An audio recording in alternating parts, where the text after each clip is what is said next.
ओम नमः शिवाय। हर हर महादेव।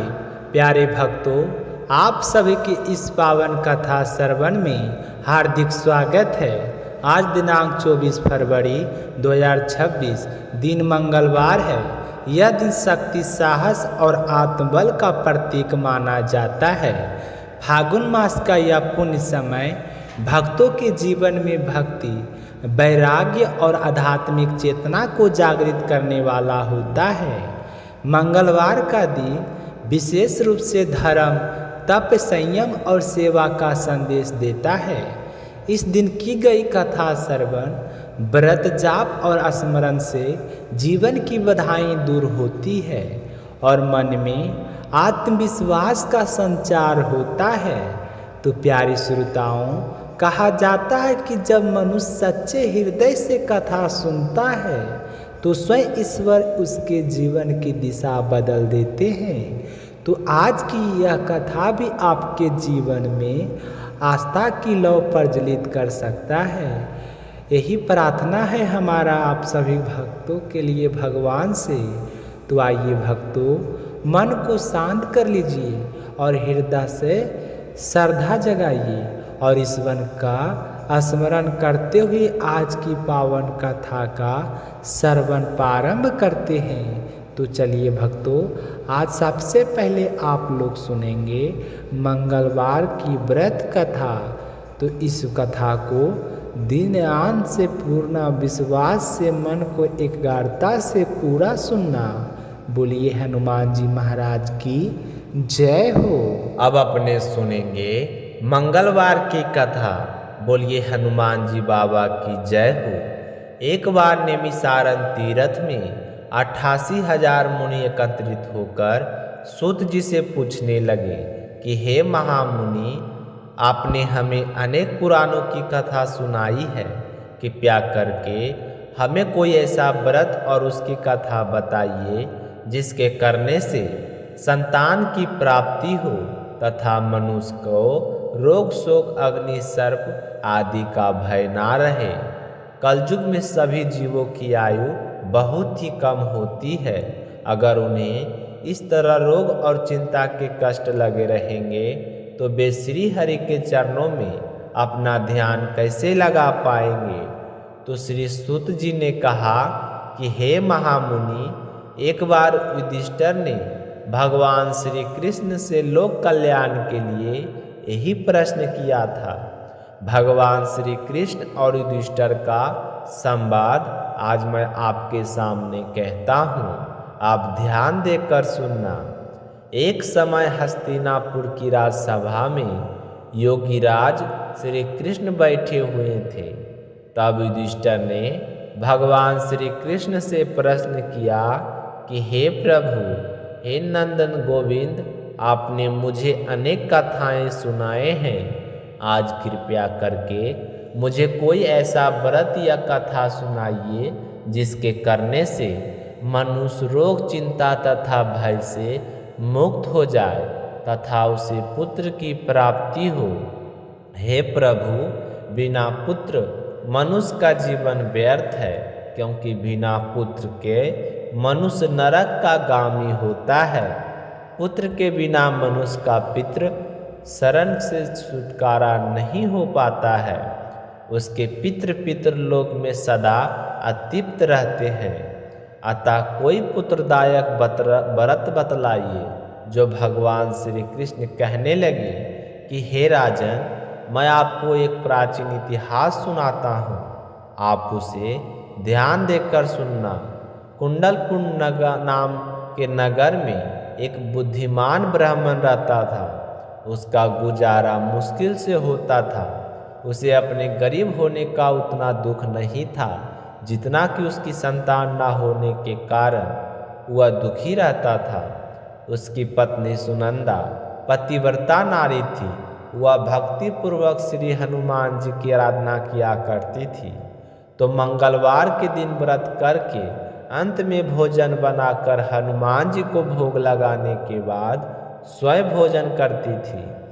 एक दिन मंगलवार को गृह कार्य अधिक होने के कारण वह हनुमान जी का भोग लगाना भूल गई, जिससे उसे बहुत ही दुख हुआ, तो उसने उस दिन खुद भी भोजन नहीं किया और मन ही मन प्रण लिया कि मैं अब अगले मंगलवार को ही हनुमान जी को भोग लगाकर अन्न जल ग्रहण करूंगी। तो 6 दिन तक ब्राह्मणी सुनंदा अपने प्रण के अनुसार भूखी प्यासी और निराहार रही, परंतु 7वें दिन मंगलवार को वह प्रातः ही बेहोश होकर गिर पड़ी। तो सुनंदा की इस असीम भक्ति से श्री हनुमान जी महाराज बहुत ही प्रसन्न हुए और उसके सम्मुख प्रकट होकर कहने लगे कि सुनंदा, मैं तेरी भक्ति से बहुत ही प्रसन्न हूँ, तो उठ और वरदान मांग।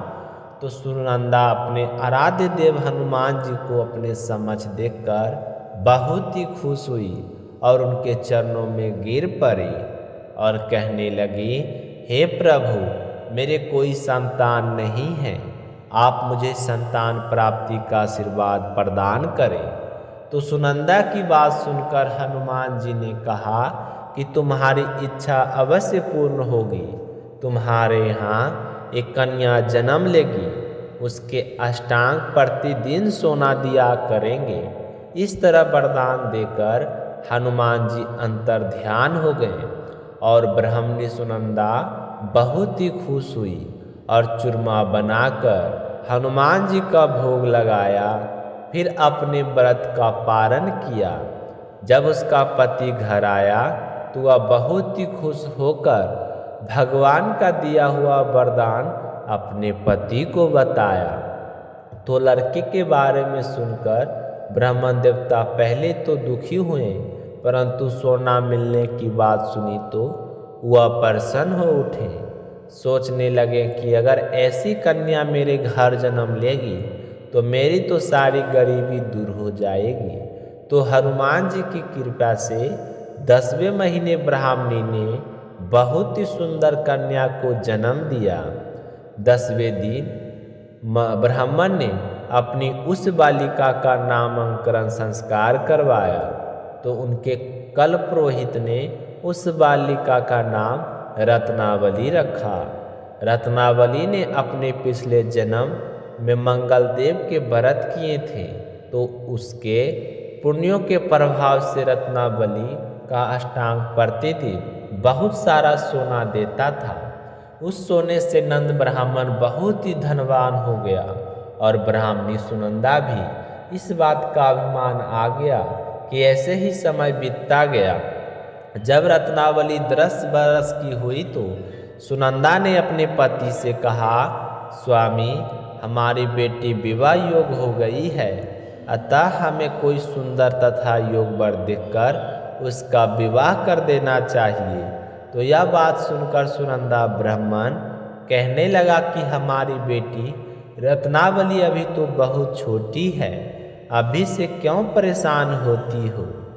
तो ब्राह्मणी कहने लगी कि हे पतिदेव, रथज्वाला का दान देने वाले माता पिता को घोर नरक की प्राप्ति होती है।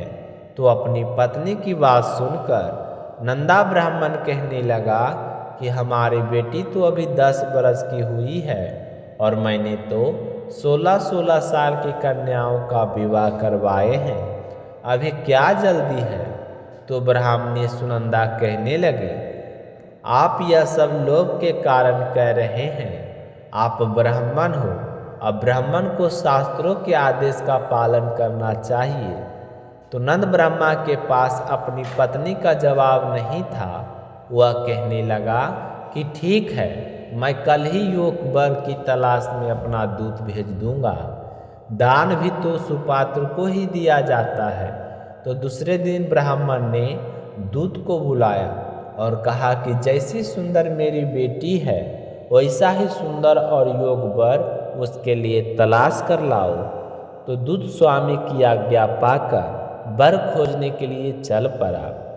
अनेक नगरों में घूमने के बाद वह पंपाई नगर में जा पहुंचा।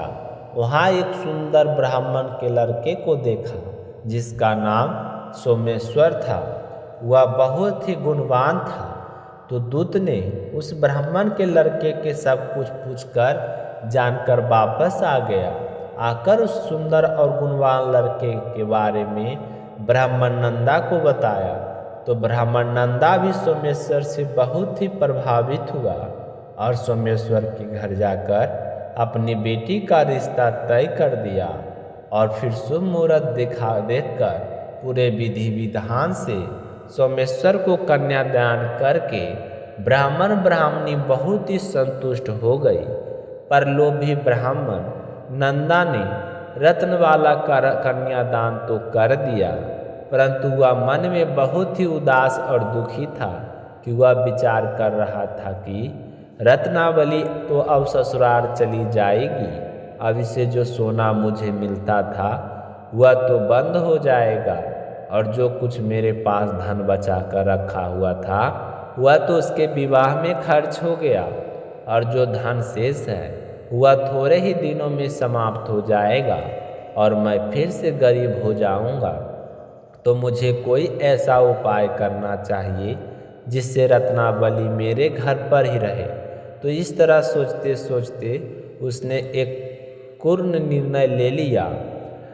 उसने विचार किया कि जब सुबह रत्नावली का पति सोमेश्वर उसे अपने साथ लेकर जा रहा होगा तब मार्ग में ही मैं उसका वध करवा दूंगा और फिर रत्नावली को अपने साथ घर ले आऊंगा, जिससे मुझे रोजाना सोना भी मिलता रहेगा और मैं लोगों के नज़र दोष से भी बच जाऊंगा। मुझे यह नहीं कहेगा कि मैंने अपनी बेटी का विवाह नहीं किया, क्योंकि ब्राह्मण परिवार में कन्या का विवाह सिर्फ एक ही बार किया जाता है। तो यह तो बहुत ही अच्छा उपाय है। यह सोचकर वह सो गया। प्रातःकाल हुई तो सुनंदा ने अपने जमाता तथा पुत्री को बहुत सारा धन देकर विदा किया। सोमेश्वर अपनी पत्नी रत्नावली को लेकर अपने नगर की तरफ चल पड़ा। तो ब्राह्मण नंदा ने जिस तरह से पूर्ण निर्णय लिया था उसको अंजाम देने के लिए अपने दूत को भेज दिया और कहा कि मार्ग में ही मेरी जवाई का वध कर देना। तो दूत मार्ग में छिप कर बैठ गया और जैसे ही सोमेश्वर उसे छुपे हुए स्थान के पास से गुजरने लगा तो ब्राह्मण के दूत ने उसका वध कर दिया और यह समाचार ब्राह्मण तक भी पहुंचा दिया। तो अपने जमाई के वध का समाचार सुनकर नंदा ब्राह्मण अपनी पत्नी के साथ वहां पहुंचा जहां वह जघन्य अपराध हुआ था और रुदन करती हुई अपनी पुत्री से कहने लगा कि हे पुत्री, लुटेरे ने ऐसा अनर्थ करते हुए कुछ भी नहीं सोचा, लेकिन यह तो भगवान की इच्छा थी। भगवान के आगे किसी का भी बस नहीं चला। अब तू मेरे साथ घर चल, जो भाग में लिखा होता है वही होता है। तू मेरे साथ चल, अपना बचा हुआ जीवन वहीं पर व्यतीत कर। अपने पति की मृत्यु से दुखी हुई रत्नावली अपने पिता से कहने लगी कि पिताजी, तो मेरे पति के साथ ही सती होना चाहती हूँ। जब मेरे पति ही नहीं तो मेरे जीने का क्या फ़ायदा। तो रत्नावली के माता पिता ने उसे बहुत समझाया, लेकिन वह नहीं मानी। उसने तो मरने की ठान ली। उसने विलाप करते हुए अपने माता पिता से सती होने की इच्छा बताई। तो ब्राह्मण नंदा विचार करने लगा कि मैंने अपनी जवाई का वध करवा के इस पाप को अपने सर लिया है, तो रत्नावली तो अपने पति के साथ ही अपने प्राण त्याग देने को तैयार है। तो मेरा तो दोनों तरफ से मरना हो गया है। अब ना तो धन मिलेगा और ना जमाई का वध करवाने के कारण मुझे यम यातना भोगनी पड़ेगी। वह अलग यह सोचकर वह ब्राह्मण बहुत ही दुखी हुआ। फिर सोमेश्वर की चिता बनाई गई। रत्नावली सती होने की इच्छा से पति का सर अपनी गोद में रखकर चिता में बैठ गई। जैसे ही सीता को अग्नि दी गई वैसे ही प्रसन्न होकर मंगल देव वहाँ पर प्रकट हो गए और कहने लगे कि हे रत्नावली, मैं तेरा पति भक्ति से बहुत प्रसन्न हूँ, तो वरदान मांग। तो रत्नावली ने अपने पति का जीवन दान मांगा। तो मंगल देव कहने लगे कि रत्नावली, तेरा पति अजर अमर है, इसका अलावा तेरी कोई और इच्छा हो तो वर मांग। तो रत्नावली कहने लगी कि हे ग्रहों के स्वामी, यदि आप मुझ पर इतना प्रसन्न हैं तो मुझे यह वरदान दीजिए कि जो भी मनुष्य मंगलवार के दिन प्रातःकाल लाल पुष्प लाल चंदन से आपका पूजन करे, उसे रोग व्याधि ना हो, स्वजनों से उसका कभी वियोग ना हो, सर्प अग्नि तथा शत्रुओं का कोई भय ना रहे, उसका घर परिवार सभी प्रकार के सुखों से भरा रहे, श्रृणकर्ता श्रृण से मुक्त होकर धन संपत्ति का स्वामी हो जाए। तो जो स्त्री मंगलवार का व्रत करे वह कभी विधवा ना हो। तो रत्नावली की बात सुनकर मंगलदेव तथास्तु कहकर अंतर्ध्यान हो गई और मंगलदेव की कृपा से सोमेश्वर अपनी पत्नी को लेकर अपने नगर को चला गया। रत्नावली को यह पता चला कि उसका पति का हत्या लोभ के कारण उसके पिता ने करवाई, लेकिन उसने किसी को कुछ नहीं बताया। उसने अपने पिता को क्षमा कर दिया और पति पत्नी आजीवन मंगल व्रत करने लगे और मंगलदेव की कृपा से इस लोक का सुख ऐश्वर्य भोग कर अंत में स्वर्गलोक को गए। तो हे हनुमान जी बाबा, जो भी व्यक्ति मंगलवार के दिन व्रत रखकर आपकी इस परम पावन कथा को सुने, उसकी सारी मनोकामनाएं पूर्ण करना और अपना आशीर्वाद हमेशा उस पर बनाए रखना। बोलिए हनुमान जी बाबा की जय हो।